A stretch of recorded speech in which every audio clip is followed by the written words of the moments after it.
आज प्रभात जी चले जाने का समाचार जब हमें मिला तो मुझे तो व्यक्तिगत रूप से बहुत सदमा लगा है।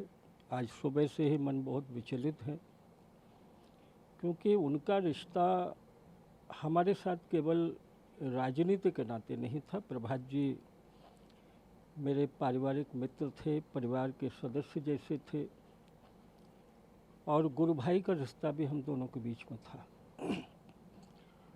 प्रभात जी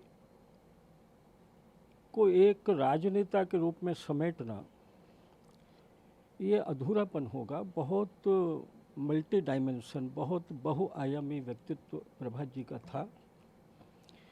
बिहार से वो जब मुंबई होकर आए और ग्वालियर में उनका रहना तय हुआ तो वो दिन बड़े संघर्ष भरे थे। मैं जब विद्यार्थी परिषद का महानगर अध्यक्ष था तो कार्यालय मंत्री का जिम्मा प्रभात जी उस समय बड़ी कुशलता से संभाला।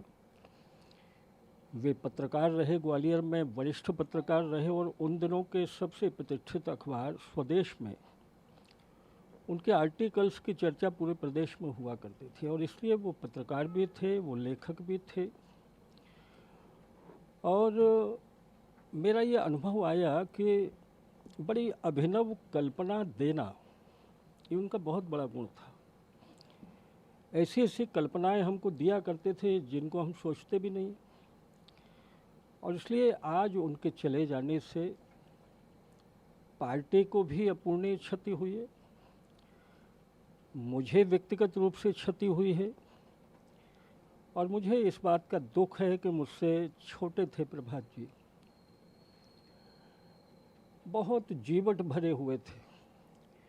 बड़ी बीमारी से निकलने के बाद भी उनका जो लगातार चलना और परिश्रम करना मैं देखता था तो मुझे लगता नहीं था कि वो पहले चले जाएंगे।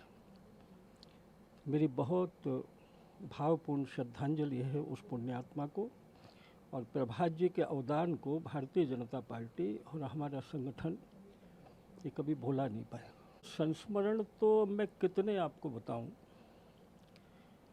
लेकिन 6 दिसंबर 92 की मुझे याद है कि जब ये ढांचा ढहने की घटना वहाँ हो रही थी तो कार सेवकों में कैमरामैन्स और पत्रकारों के प्रति बड़ा आक्रोश था, क्योंकि बीबीसी ने कुछ अपप्रचार किया हुआ था और कार सेवक ढूंढ कर वहाँ से कैमरा और रिपोर्टिंग वालों को उस परिसर से बाहर कर रहे थे।